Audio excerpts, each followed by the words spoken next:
Pay attention to what these thought leaders have to say about IMF and the World Bank and how they destroyed Africa's economy.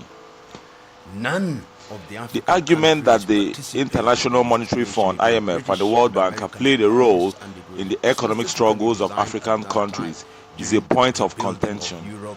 Critics often cite structural adjustment programs, imposed conditionalities, and historical context of economic interventions as contributing to a long-term economic instability in the region. What they are designed to do is to ensure that we are in a perpetual state of debt. You can never get out of IMF and Bretton Woods institutions generally, because they want to ensure that they control your economy, and when they control your economy, they control your politics, and when they control your politics, they control you, and when they control you, they bring in military bases, and when they bring in military bases, they determine who governs you, because if you don't play ball, they are going to instigate the armies to overthrow you, because in any event, African armies want to be trained in Sandhurst, they still want to be trained in the United States of America, so their world view is still dictated by those foreign powers.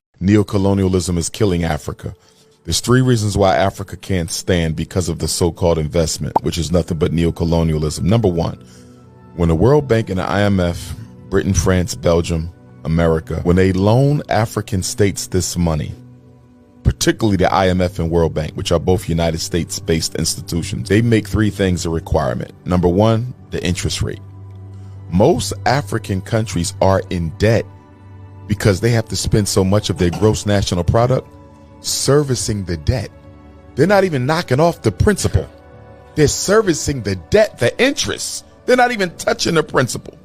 So the debt is not going away. It's getting bigger, and still you're spending 30, 40, 50, 60% of your GNP financing the debt. So that's number one. They make sure the interest is so high, you'll never pay it back.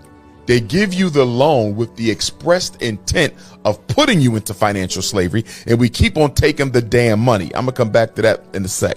So number one is the interest. Number two, it's the family planning strategies that they make you sign off on. So in order to get this money, you got to push homosexuality. You got to push birth control, hysterectomy, all of this other stuff, right? So they disrupt. It's documented this type of. Oh yeah, this ain't no secret. Go do your research. And the third thing that they do is open economy, open market. You got to have a free market economy. This is probably the biggest problem.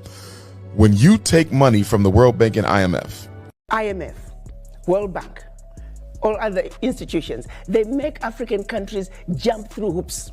Loans will never be able to pay. The US, when they borrow money, they're getting it in 1.5, 1.9 interest rate. Africans, when they get the same amount of money, they're paying 9, 10%.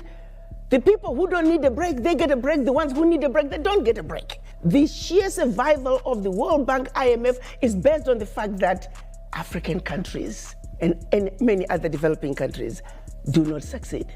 Their success is based on our failure.